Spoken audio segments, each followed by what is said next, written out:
Materi yang pertama yaitu pengertian model ISLM. Model ISLM adalah kerangka kerja yang terkenal dalam ekonomi makro yang menganalisis interaksi antara satu sektor real atau kurva IS dan sektor moneter atau kurva LM untuk menentukan tingkat keseimbangan pendapatan dan suku bunga dalam suatu ekonomi.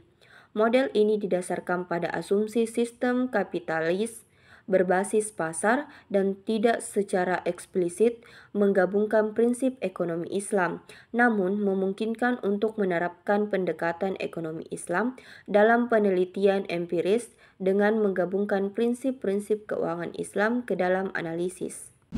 Materi yang kedua yaitu fungsi model ISLM. Model ISLM digunakan untuk menganalisis keseimbangan sektor real dan moneter. Dalam ekonomi Islam, model ini dimodifikasi agar sesuai syariah tanpa bunga, gharar, dan maisir. Kurva IS tetap menunjukkan keseimbangan tabungan dan investasi, tapi berbasis imbal hasil real atau profit loss sharing. Kurva LM menggambarkan keseimbangan permintaan dan penawaran uang tanpa bunga dengan instrumen syariah seperti sukuk dan sistem perbankan bebas bunga.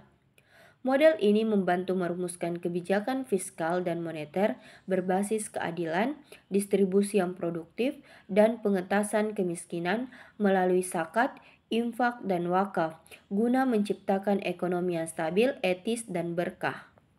Materi yang ketiga yaitu prinsip-prinsip ekonomi Islam yang bertentangan dengan asumsi dalam model ISLM.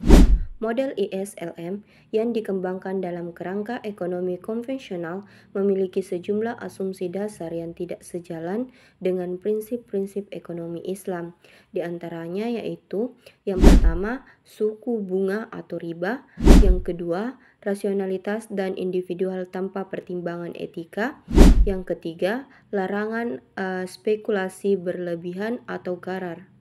Materi yang keempat yaitu pandangan Islam terhadap komponen ISLM.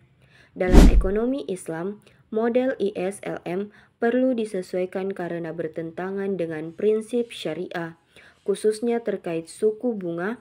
Komponen bunga diganti dengan imbal hasil investasi syariah. Investasi diarahkan ke sektor real, permintaan uang hanya untuk transaksi dan berjaga-jaga tanpa motif spekulasi, dan penawaran uang diatur dengan instrumen syariah seperti sukuk. Kebijakan fiskal dan moneter tetap diakui selama sesuai maqasid al-syariah. Secara umum, model ISLM syariah menekankan keadilan, ekonomi real, dan distribusi yang berkah. Mungkin itu saja materi yang bisa saya sampaikan. Wassalamualaikum warahmatullahi wabarakatuh.